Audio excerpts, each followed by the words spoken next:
Okay, last time we talked about the level of Yechida of the soul, this innermost portion level of the soul. We said the soul has 5 levels, every Jewish soul, and that the innermost level of the soul is called the Yechida. Saw that on YouTube? Yeah, I did. Okay, great. So the reason we were talking about this level of the soul is because we were trying to understand what Chassidus is, the essence of Chassidus, not like all these aftershocks or effects of Chassidus being in the world, but what the essence is. And we said that in order to understand what Chassidus is, we have to understand the reward of Chassidus.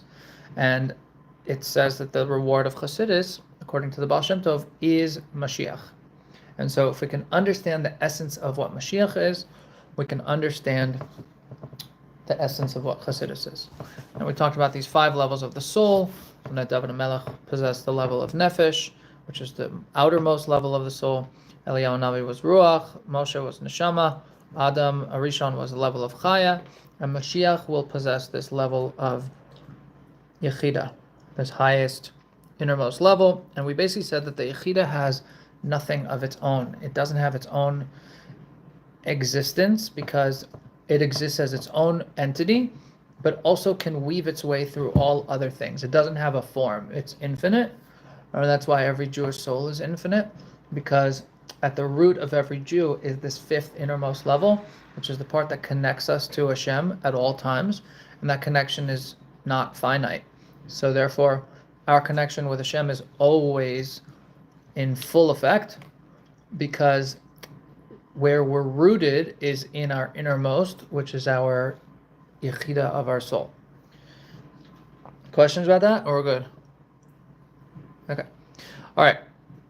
Why is this Yechida superior to the rest of the 4 levels of the such soul? a good question. What is it? Remember when you're like, the only Jewish people have the Yechida part? I know. Yeah. Okay. That's very Okay. So the superiority of this level of Yechida over the other 4 levels of the soul. We're going to talk about why. They have the other 4 levels, just not Yechida. I never said that. I'm asking. I did. I will look into non-Jewish souls and tell you exactly what they have. You don't know what's in the non-Jewish soul. I don't know for certain, but I don't think they have soul? their own soul. It's not made They up have in a the soul. same way. They have souls. What is a soul though? But they have souls the same way Like that an animal has a soul. right, and they have so it says that they don't have their own free choice. For example, everything that they do is maneuvered around what we do. So it's a little different. Their Gan Eden is different. Everything's different about it. So there's these 4 categories of these other 4 more external or shallower. I don't want to say that they're shallow. They're just shallow in relation to the Yechida of the soul. Those portions of the soul are each has their own shape or form. And we said that no matter how large something is, if it has a shape or a form, then by default, it is limited. It can only be, it's limited to whatever form it has, meaning the biggest house can only still fit a certain amount of people. A smaller house can fit less, but ultimately, as so long as it's a house and a shape, it is going to be able to only hold whatever the shape allows for. Something that's infinite doesn't necessarily have a shape. It can bend and stretch in all different directions. So the level of Yechida of the soul has this elasticity where it can chameleon its way around everything else and not be bound by a certain shape. So that's one of the things that makes it better or transcendent. And the reason it's called Yechida is because Yechid means singular, and this level of the soul is so singular that it is the only one that is not dependent on anything. All the other levels of the soul are dependent on this.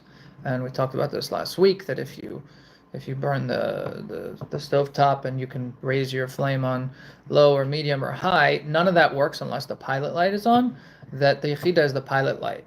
So if that's not on, if a Jewish soul doesn't exist, then everything else about the Jew doesn't exist. But the reason that every single Jew can wake up from the deepest slumber spiritually is because that pilot light is always on, the Yechida is always connected. So the Yechida is called Yechida because it is independent, it's one. And Is it so like a spiritual burst? What?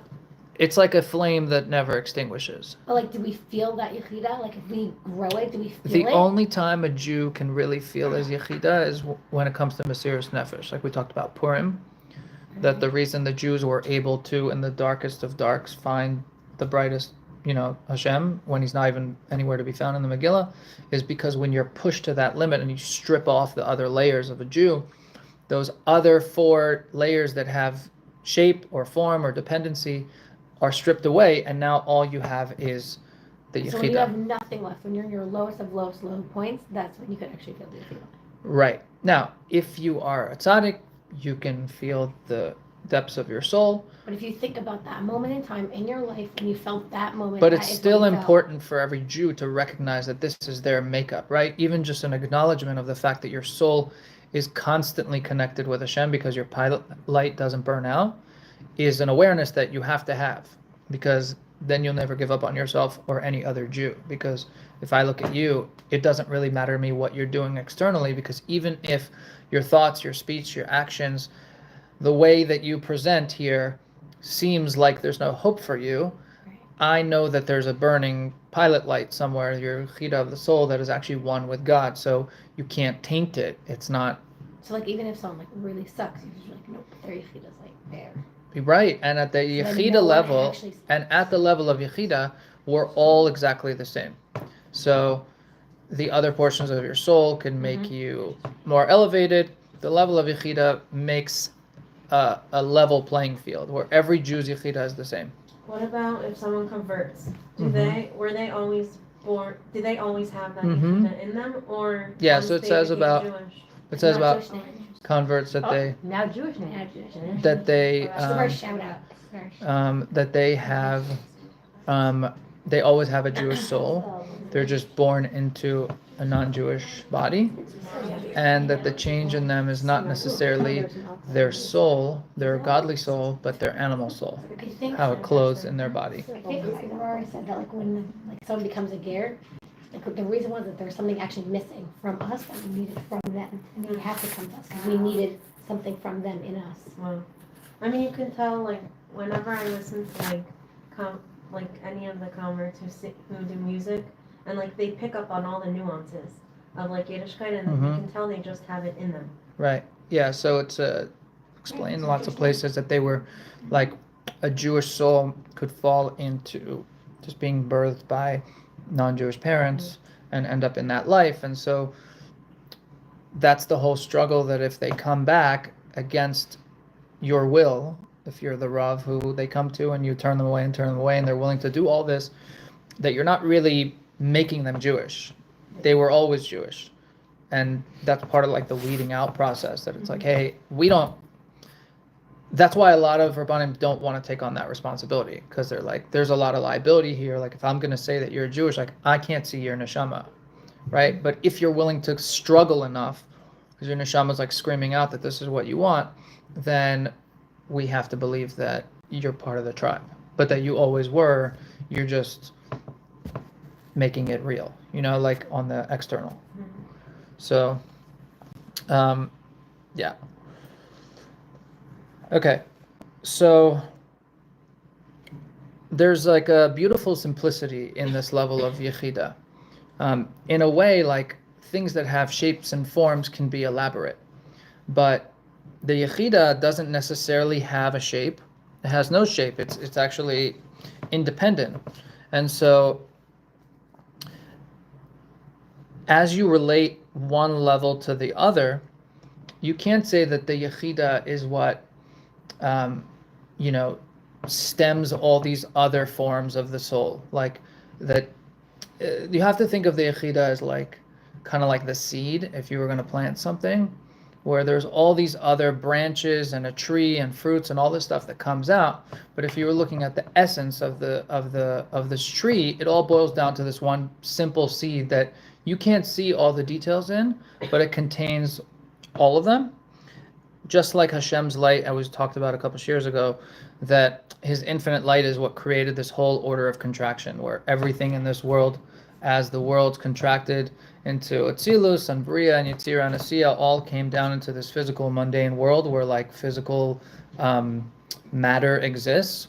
In these worlds of spiritual matter, the root for all of them is this infinite light of Hashem, right? Hashem untouched, right? Like his form doesn't have a form. You can't call on Hashem by a name other than Ein Sof. You call him infinite because anything else limits him. So even in the Beis Hamikdash and different names that you call Hashem by, you're literally restricting him to whatever can be contained in the amount of letters and the meaning and the definition of those letters. Like whatever, anytime you define something, you're essentially concealing its essence and you're confining it to that definition.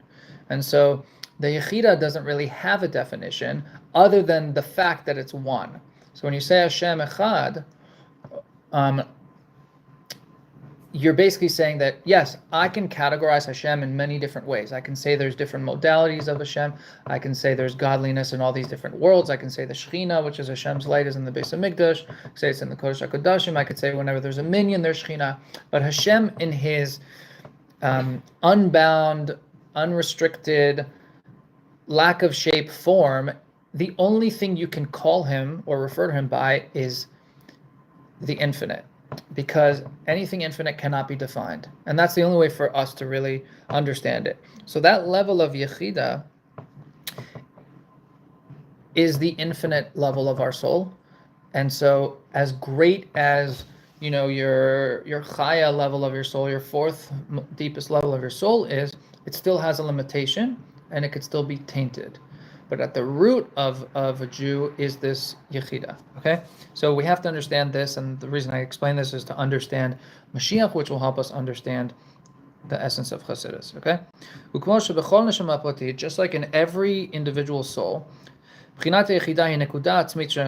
essential focal point of the neshama is the Yechida of every soul.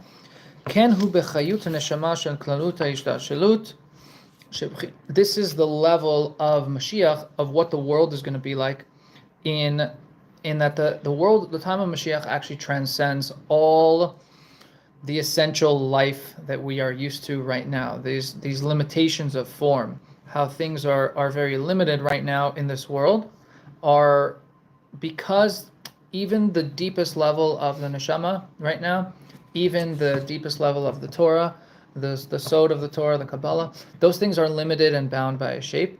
But anything that comes from this one central point of Yechida, which is this level of Mashiach, is also infinite and has the same qualities, and that's why things change in the time of Mashiach. Not like Hashem decides that, I'm going to change a bunch of things. The limitations and the boundaries that we have right now, the reason we can't see godliness in this world, and the reason we'll be able to see godliness in the world, is because right now we're bound by confinement and restriction. And even if you receive the highest elevation and you go to Gan Eden and you're this righteous dude and you get to live in the world of Chokhmah of Bria, you're at the highest point you could be without basically extinguishing your soul, and you get to see godliness in the highest, loftiest way, meaning you're so close to the sun and you have this super sun, fireproof suit and goggles, and you can see the sun from up close. That's still not the same as the sun coming down here and living with you and you being able to withstand that. So in the time of Mashiach, where the essence of all of our life source, which is Hashem's infinite light, the light that is not reduced at all, it's not diminished at all, it's not veiled at all, that light comes down to this world, and all of a sudden, we're not bound by the same limitations anymore. Because those limitations are all here for the sake of concealment, so that we don't see Hashem. And that's why he had to create this entire system. The essence of this life force has no limitations. And this is also why people die right now, and Jewish people won't die in the time of Mashiach, because death is a limitation of we can only live so long because we are finite. When you're infinite and your Yechida, what happens in the time of Mashiach is that level of your soul actually shines through, and it'll be readily apparent and obvious to every single Jew, when we see each other, it won't be difficult to have Avos Yisrael because you'll be able to see the Yechida of every single neshama. Will non-Jews know? Mm-hmm. Really? All of them. You want to keep like a housekeeper or something? Like? Yeah. Mm. I'll Yeah. convert her first. Yeah. They won't have a purpose at that point. What? When Mashiach comes, there will be. They will to serve us. What do you mean? Like, So They will see that we are God's chosen so they people, won't, so and they'll they will die? they'll want to do for us because they More anti-Semitism when they know we're the chosen people. there won't be anti-Semitism Yeah, when it no, comes but to they're Mashiach. But they're gonna be mad. Why- Okay, they won't but have they this no, they feeling? won't Wait, because so there's no going or going when Mashiach? there are going, but they don't live forever. Well, they're gonna hate us. like we the live rest of And when they die, we don't die, but they die. purpose. But what What? do they look like? What? What do we look Old like? people. No, they, Okay, I just want to establish something. There isn't like some like Mashiach light switch, and all of a sudden everything changes in one shot. Okay, you think it's like it's Cinderella? like what's that? Is it a So process? you're sitting there with Yes. big staff and And also, by the way, just like leading up to Mashiach, even that's a process where like it's almost like that by the time Mashiach actually comes, you're gonna be like, oh, this makes so much sense. Like we were trending in this direction, right? It's not gonna be like a lot of people are very afraid of Mashiach, okay, and did a whole podcast about how no one actually wants Mashiach because it's scary, right? So right, so and also like a lot of like, unfortunately, like relatively mainstream Judaism is like, guys, do tshuva, we're all gonna die soon, Mashiach's coming, right? And that is not at all what Mashiach is, but while it's like, oh, Keref Ayin, right? Like, you know you're pregnant and your baby's coming out, and when you go to the hospital and you get dilated, like you're gonna have this baby. It's not like, oh my God, where did that baby come from? I just woke up and it popped out, right? Like you have your baby and you lead up to it, and all of a sudden it's like, okay, if you were not pregnant, the next day you woke up and were in the hospital and had a baby, you'd be like, wow, Keref Ayin, right? But that's not how Mashiach works. So like the when everyone talks about like the birth pangs of Mashiach, it's like, okay, well, you have to go through labor and like you have to be pregnant. We're not doing that now? We are. Like, but at what stage? Like, because what you're saying, it makes me feel like You're we're not 2 even centimeters close. dilated. Because Let's you're get some saying Poopson when on Mashiach board. comes, all this like miraculous things are neshama, the light and everything. Right. It's not going to seem sudden. It's Right, gonna but- seem like Well, like At one gradual. at but that- I don't feel like we're close to that. okay, but at that point, it's very hard to see what your baby looks like because it's still just coming out. It's So- still in there, right? So, okay, so there Once will be that moment of happens, the baby coming There's out, gonna that- be like, oh my God, the baby's here. Now, that doesn't mean your baby's like walking and riding a bicycle and going to school the next day, but like you still like Mashiach will come. there will be a there Mashiach will is be here, the steps baby's after that. here, we can see a newborn baby and we're all really happy about it, right? Okay. But we're not gonna be like, oh my God, where the hell did this Then you're baby coming come up from? to it, like, you Right? know, you Can it, conceived, you're taking prenatal pills, Can you're some- preparing. Can some people You're not even feel sushi. Mashiach in the air sooner? Like I think nowadays even, like certain people are in a certain energy where they're way more connected, way more spiritually In tune. in tune, Mhm. and they're doing all the prep work because they know Mashiach's coming. Like can Listen, I think the Jewish people in general are very, as pessimistic as we are, we're also very optimistic hopeful. and we're hopeful and we live with hope because the world's a pretty depressing place otherwise, especially for Jews. So we're constantly living with this. We really hope that Mashiach is coming, and we're not just like sitting around and saying, I hope Mashiach comes. Like we live with it, right? Like Actively we preparing. live with how do we, like thinking about it, talking about it, and yeah.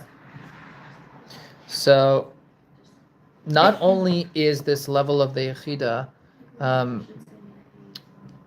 the essence of the soul, but relating to the other 4 levels, it's actually completely perfect. So when this level of Yechida will come to this world, which is the level, Mashiach is the level of Yechida, when Mashiach will come to the world, this level of Yechida will be manifest in all the worlds. This world, all the spiritual worlds, all the upper worlds.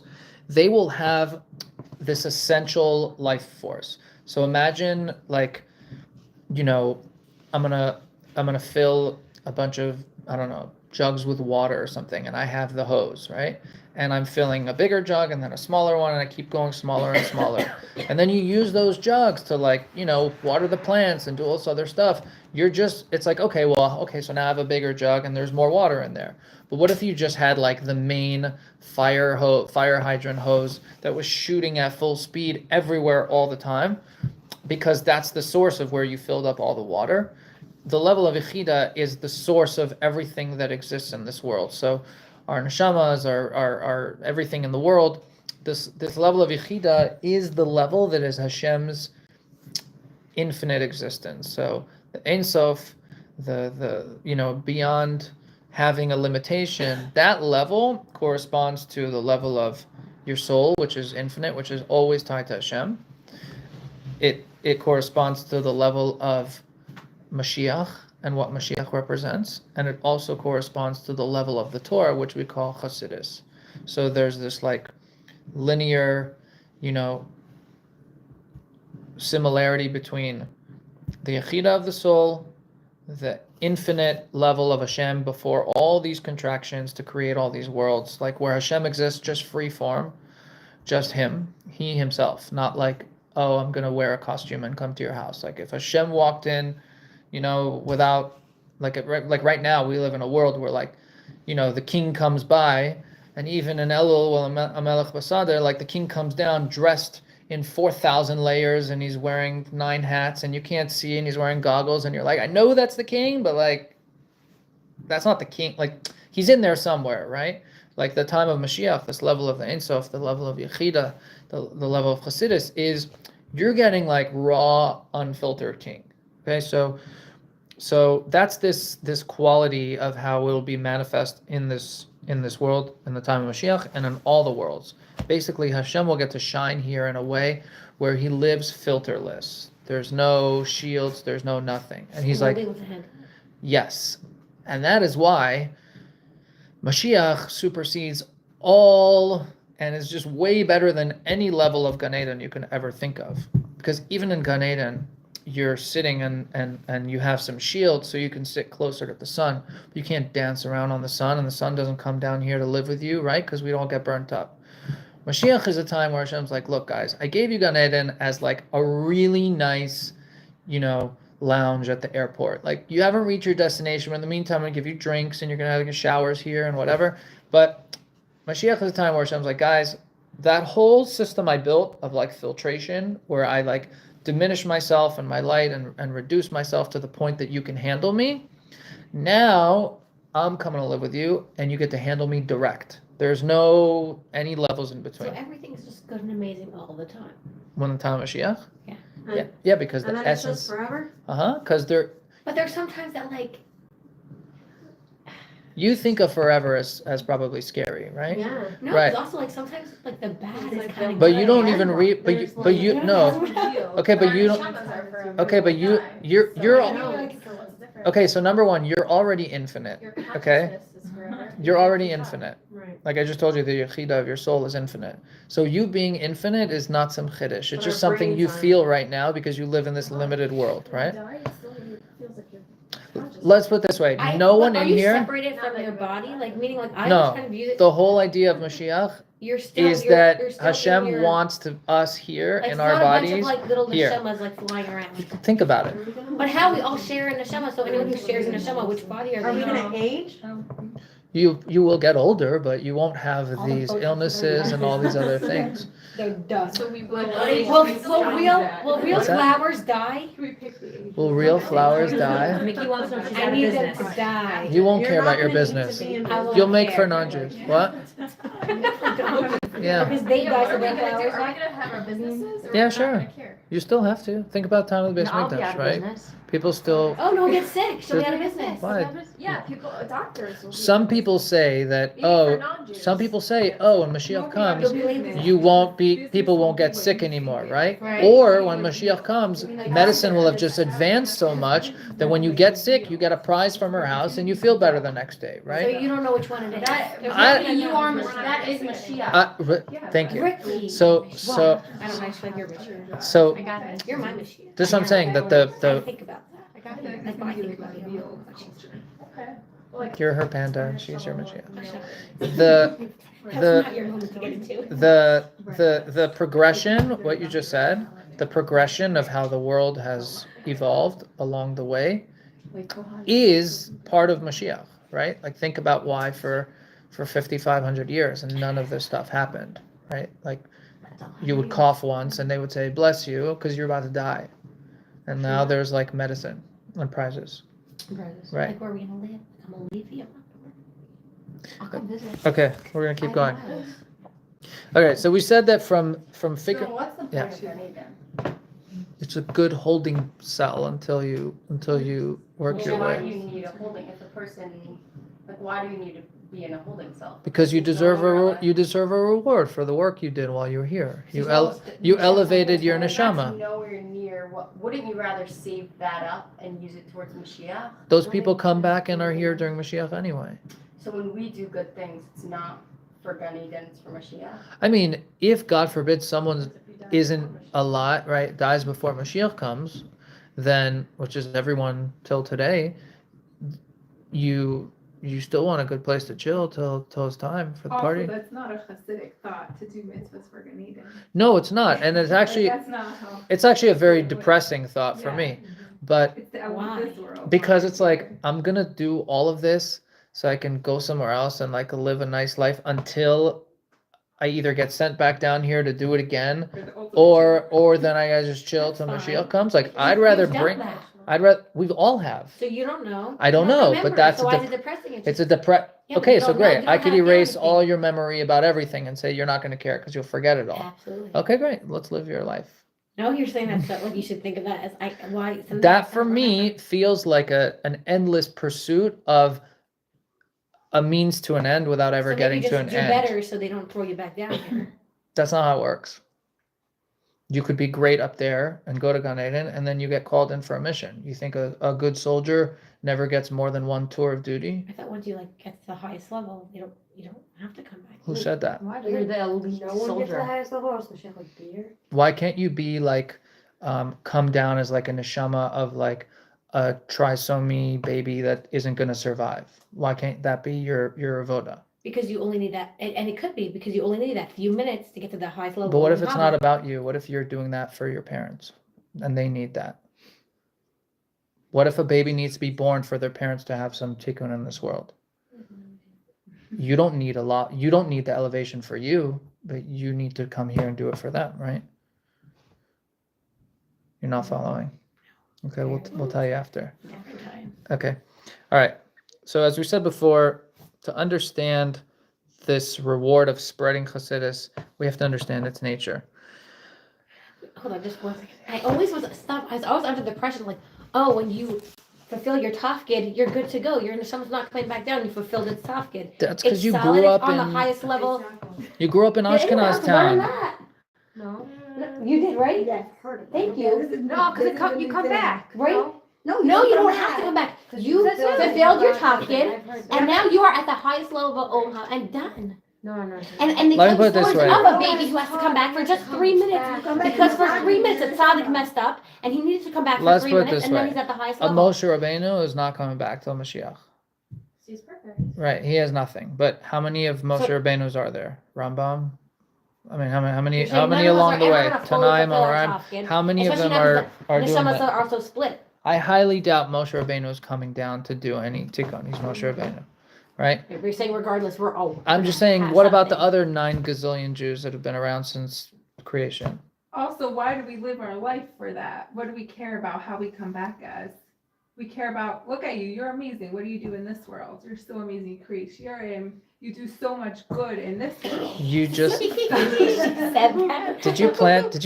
I actually didn't, but I don't even know what she's talking about. Is this like a I'm magic show? awful. No, I'm serious. That's Like, you so do sweet all of you, these, why thank do you, you but I'm really care not about good. what I really have to work. Do you know how many myself up. followers she has? by the Shut way? up. A lot more than 1,000. Really? Yeah. Okay. Um, It's fine. Okay. All right. Whatever, I'm just saying in this world, like, you do, that's the thought, like. Nobody even tell us they'll never reach it, but it's fine. I could come back as something. Well, either way, you don't. My cat? Like what? I don't know, something. Or you'll just be around till Mashiach comes, or if to come back. I probably will. I Why can't think- Mashiach come Yeah. faster, Mickey? Mashiach's coming. True, true. That's a great Okay, thought. continue. I'm sorry. I really just got stuck on that. Okay. The whole Um, reason for this year is to rewire our Beis Yaakov upbringing. Mm-hmm. And my bigger So we go into it. Oh my god. Yeah. You know what it's long. Okay. This is what happens when you're brainwashed for 15 years of your life. I don't think it was brainwashed. We're just like, oh, my friends. Okay. כל החידושים שהחסידות חידשה בתורה, all the things that Chassidus brought that introduced as new, deep esoteric things to the Torah, even things which include things like shining a light on Kabbalah and different things like that.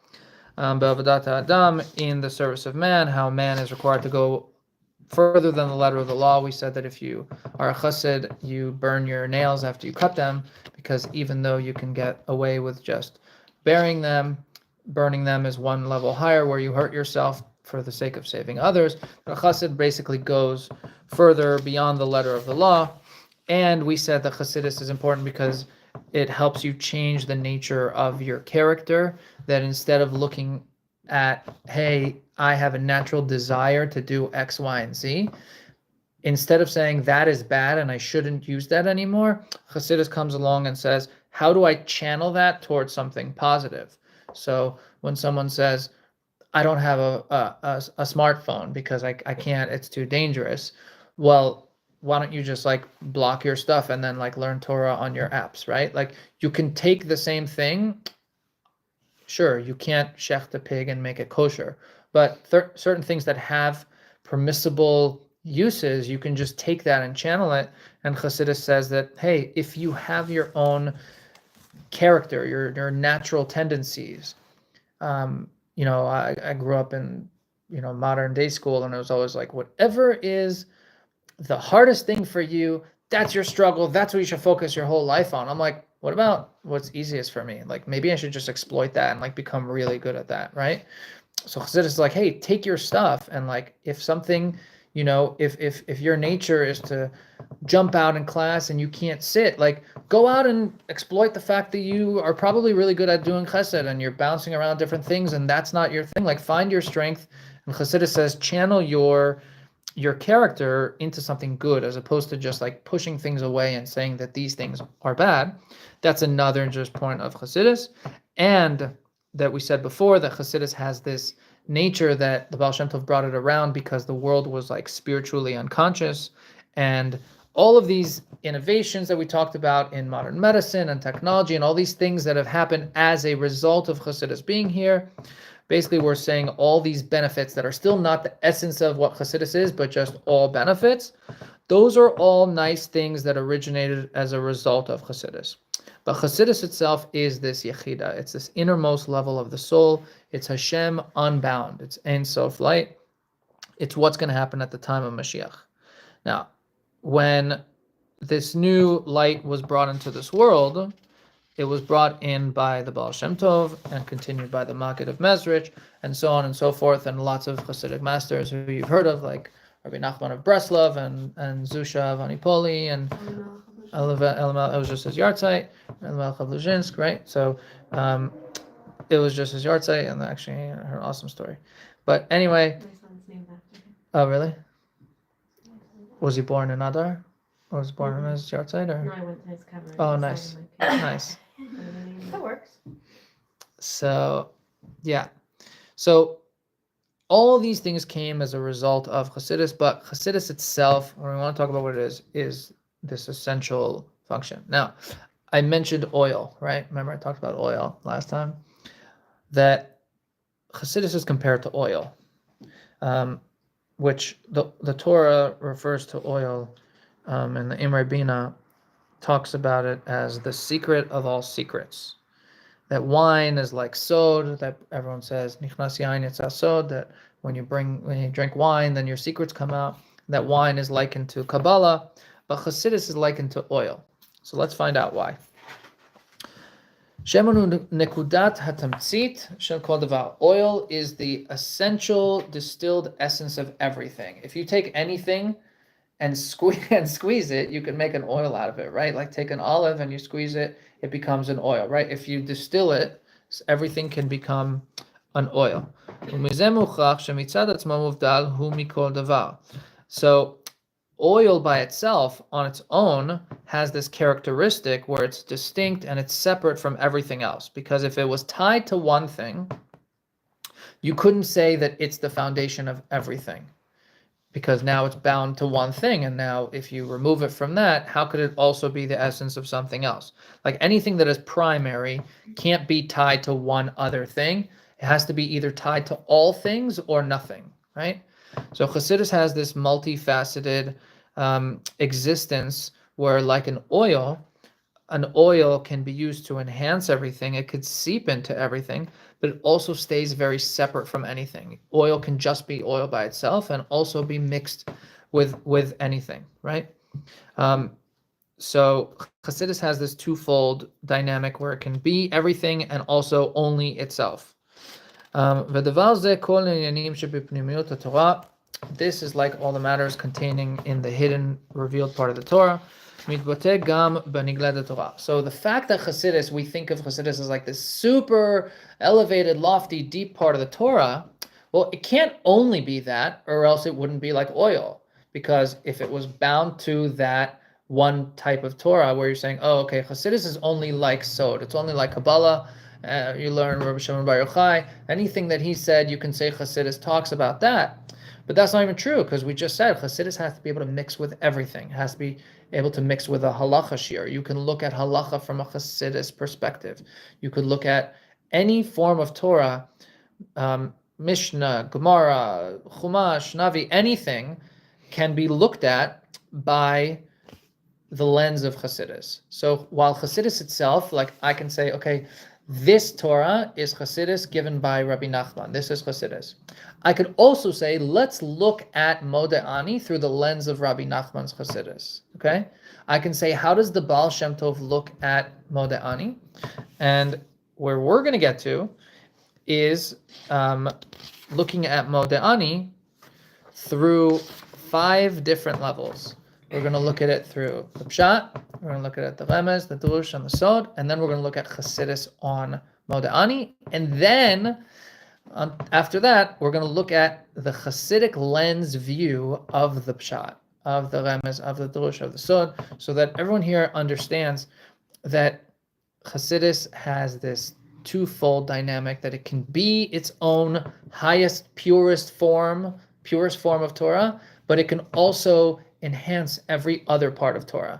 So someone said to me, how do you know if something is Chassidus or not? If you're learning something, like who decides that, let's say you come up with a Dvar Torah about your, from something. How do you know whether that's considered Chassidus or not, right? And it's a solid question, because like, okay, well, you could say that if Rabbi Nachman wrote it, or Rabbi Levi Yitzchak of Berdichev, or Rabbi Elimelech of Luzhinsk, or any of these, Tzemach Tzedek or the Maggid, they wrote that, and you can say like, okay, well, that's clearly Chassidus, right? Because they wrote it, there's Chassidic rabbis, right? But in today's day, when you don't have these rebbes walking around who you can just go, hey, Rabbi Nachman, what do you think about that, right? Anything that's looked at through the lens, through the fundamentals and the basic principles of Chassidus, it doesn't change the fact that the nature, like if you put you're going to love this, if you put a filter on your camera, right? The essential nature of whatever you're filming doesn't change, right? You're just looking at it through a different lens, and now you're putting the Chassidus spin on it, right? So once you understand the fundamental natures of Chassidus, you can use that lens to look at everything in the world and enhance everything that you're looking at. Question: why is there no more of those Hasidic records anymore? Like, since you're saying those, There are some. There are some. That you can ask, okay, like what's the halacha? And So halacha is or, like, not these things. halacha is not like actual code of law is the same across all Jews, right? But like you're saying, like there's a Torah on this, or like a Yeah, so idea so from so something so else. let's put it this way. If you studied these all these different literatures of Hasidic thought, right? And you lived Hasidic life. Hasidus changes your whole thought process. When you say Chassidus life, you mean like I don't care if you wear big white socks or you're saying whatever, right? like a certain minhagim, or you're saying like Not the even type your of minhagim. lifestyle? If you start learning Chassidus and your mindset is that you start to view the world with that lens, then it will be inevitable that when you start looking at Torah, just like you look at the rest of the world, you're going to look at it through that lens. And so at that point, if you have some Torah idea, right? Like, let's put it this way.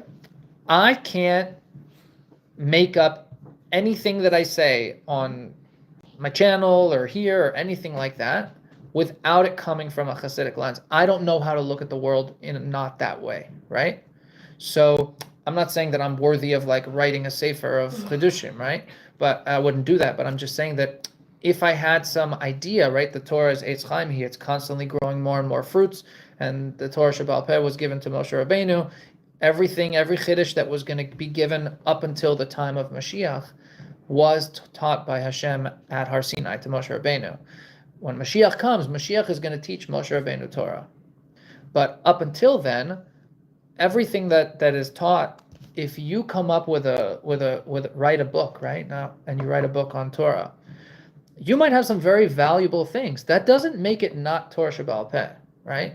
Like if you are a learned Jew who follows halacha and have your own ideas about Torah, those things can qualify as Torah. It doesn't make it any less Torah. Like any sefer that someone wrote, you're not going to say, well, that wasn't Torah because it wasn't given to Moshe at Har Sinai. What if it doesn't have like the proper schema, or like it's not valid? If everyone's like, dude, this is nonsense, I just decided this is Torah and I wrote a book about nonsense, yeah, sure, no one's going to accept that. But if people who are Shomer Torah and Mitzvahs, who follow the Shulchan Aruch, are like, hey, this follows the guidelines of Torah. That's why you have ways that you can extrapolate Torah ideas. That's why you have the Pshat, the Remez, the Dush, the So. That's why there's ways to look in Gemara and understand one thing based on how it's written somewhere else. There's ways to extrapolate Torah. If someone says, I created a way and I just made it up, no one's going to go with that, right? It's going to be very obvious. But I'm just saying, if when I was in YU, one of my friends had this teacher, Rav Simon, and he kept coming out with books. And I'm like, this is crazy. Like, he's adding to the Torah all the time. That to me is like, oh, okay, well, it's like a living, breathing organism, the Torah. It's not this, static thing where it was made once. And it's actually dynamic.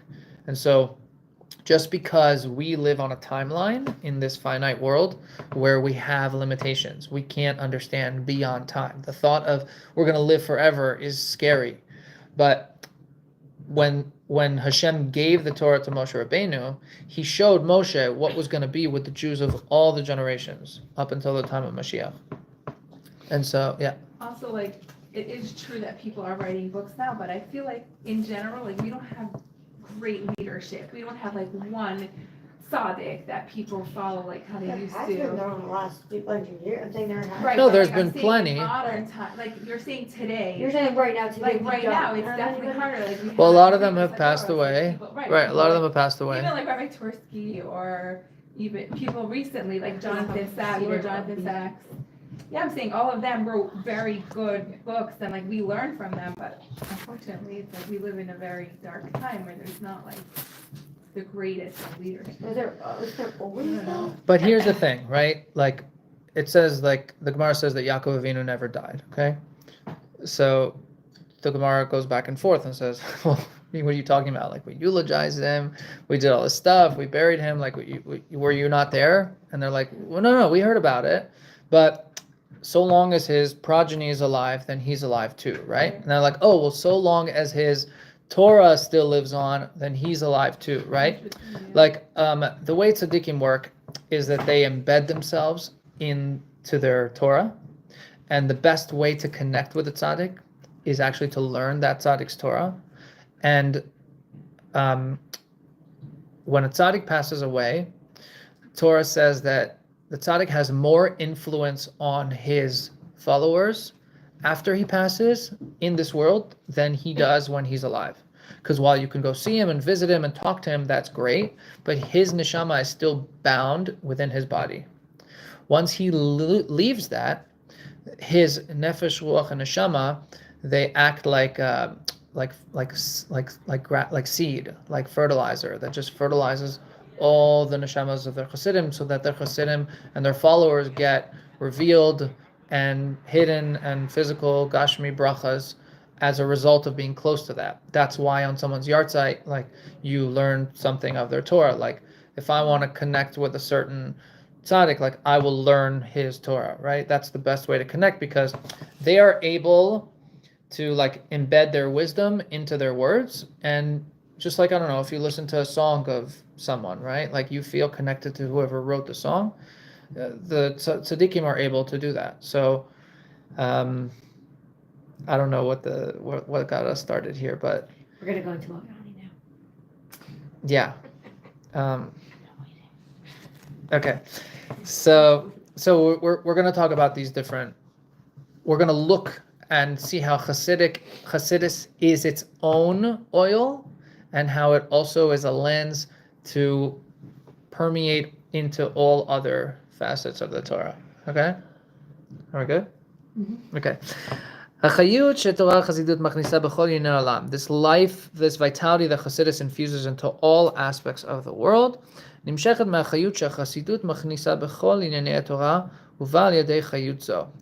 Chassidus infuses life into all elements of the Torah, and the Torah is what gives life to the world, then as a result of that, every creation in this world is a direct result of the Torah mentioning it in one way or another. Because we said the Torah is the blueprint for the world. So Hashem had to look in the Torah and create the world.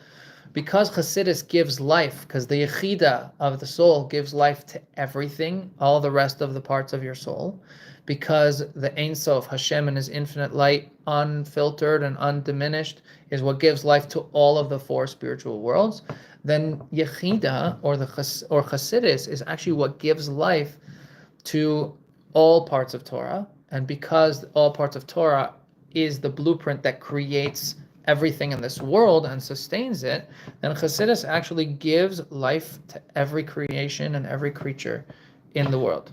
Because again, Chassidus is Hashem's infinite light, and that's the master grid of electricity, where even if you have lights in different places and you can't see it, that's what gives electricity everywhere, and that is what Chassidus is.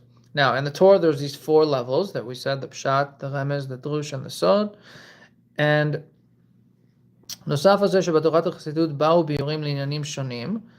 yes, there's explanations that Chassidus gives to all these parts of Torah.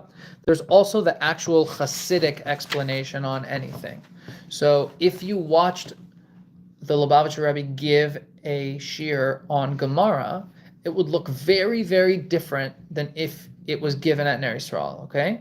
That doesn't mean that they don't know how to learn it at Ner, but the lens that you were looking at it, and there's a beautiful story, and I'll tell you about it later, but there's a very famous thing in the Gemara, and it basically looks super, super negative, like it's talking about how bad the Jewish people were at the time. And when the Lubavitcher Rebbe talks about it, he's literally reading the same exact words and pointing out how pure the Jewish people were, right? So this positive spin, or this positive take, is that lens of Chassidus, which is, allows us to see the world differently because of that lens. Okay. Okay. If you look at what? She's getting antsy. Okay. No, I'm not. I just wrote shot of Modani because we're gonna do it for all five. So I want to Yes. the first one first. Okay. So now the subject itself doesn't change when you add that Chassidus filter to it, but now you're able to enhance what it is. So it doesn't change the essence of what someone is, but it lets you see more of it. Okay. All right. So look at Yom Kippur. We're gonna write down Yom Kippur because I need you to be distracted from Odani. Kol avodot Yom Kippurim einan ksherot elu bo.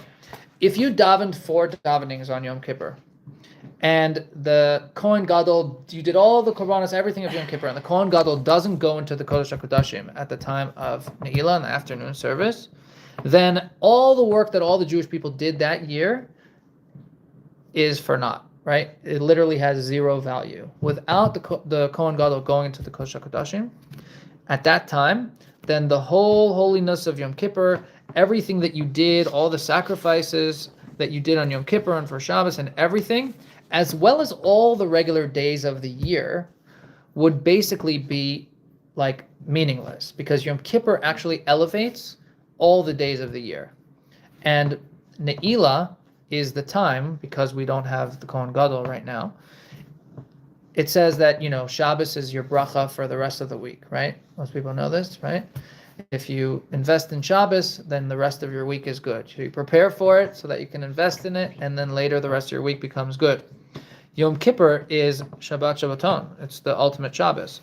And it affects every single part of every single Shabbos in the year, because it's the ultimate Shabbos, and those Shabboses affect every single week of the year. So if you don't do that high avoda on Yom Kippur in the time of Ne'ilah, then you won't have the benefits of all of the other parts of the year. And so Yechida or Chassidus actually elevates, like Ne'ilah or the Kohen Gadol service in Yom Kippur, elevates all the other parts of Torah.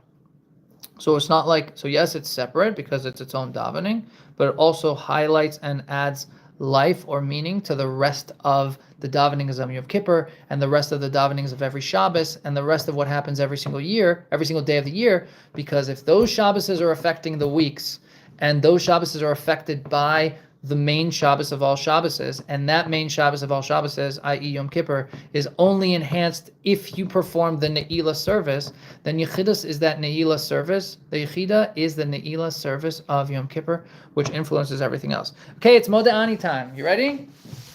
Wake up. Okay.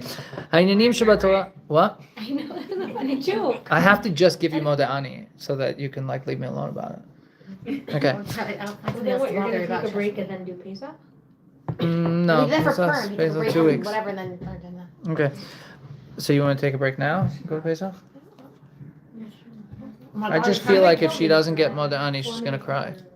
I'll literally show you your front door. Okay. All right. So we're going to take Modeh, and the reason we're going to take Pick up Modeh a shot and then we'll- is because it's the most basic thing in Judaism. Okay? Because every single Jew has to say this when they first wake up, and that sets the tone for the rest of the day. So this is why we're choosing Modeh. Okay? All right. Be more meaningful for us. Really can't. Okay. That means you talked way too much in the last hour and a half. It's gone? Yeah, that they want you just to be quiet for like good 45 minutes. Keep going. Okay. מכיוון שעל אדם להרגיל עצמו לומר, every person has to accustom himself to saying Modeh מיד כשנעור משנתו, right when you wake up, when you open your eyes. Why? ועל ידי זה יזכור את השם העומד עליו ויקום בזריזות. Why should we say this when we wake up? Because the second you wake up, if you remember that Hashem is the one standing above you, you're going to rise up, you're going to be excited to serve Hashem. אמירה זו יסוד וראשית היא לעבודת האדם. So if the whole purpose of your whole day and your whole life is to serve Hashem, and you wake up and you're like, oh my God, Hashem's standing over my bed, I should probably wake up and go do that. If that's how you start your day, then you start off on the right foot. Okay. תוכן אמירה זו, idea behind saying this, שהוא להתבונן מיד לפני מישהו שוכב לפני מלך מלכי המלכים הקדוש ברוך הוא, כמו שכתוב, הלא תשמע ותערת אני מלא. So you should think about how great God is right when you wake up, not just that he's standing there, but how great God is, how he fills the heavens and the earth, and you should be aware of this throughout your whole day. So when you're doing business or when you're doing anything, you should be aware that Hashem, this great king, is standing in front of you all the time. וזה כלל גדול בתורה ובמעלות הצדיקים ההולכים לפני אלוקים כמו שכתוב שיביתי השם לנגדי תמיד. It says שיביתי השם לנגדי תמיד, that tzaddikim, the righteous, can always feel that Hashem is standing right in front of them, which is why they're so righteous. זאת אומרת אשר על דרך זה צריך להיות כל היום. So if you have this awareness that God is always in front of you, not only when you first wake up you're like, oh my God, Hashem's looking at me, I should probably wake up and do stuff, but also if you have this awareness that Hashem is always with you throughout the day, you're going to act differently. Everything that we mentioned now is how a man serves his maker, or a woman serves their maker. This happens right when you wake up from your sleep. As the Rambam says, that if you are sleeping throughout life, you're involved in all the vanities of the world, you're missing the main point. Someone who doesn't do Torah and mitzvahs is like you're sleeping, according to the Rambam. And that's why it says we should spread your Modeh Ani throughout the entire day, because at every single moment of your whole entire day, you should be thinking about Modeh Ani. So that was all just why we're choosing to say Modeh Ani. Next time, we're going to go into the Pshat and the Remez and the Drush and the Sod of how to understand what Modeh Ani actually is and what it means and why we do it. And then we'll talk about the Chassidus of it. We'll look at it through the actual Chassidus, and then we'll look at the first 4 ways through the lens of Chassidus. So technically we're going to get 9 explanations of Modeh Ani. Okay. 9. Yeah. Thank you. It's off.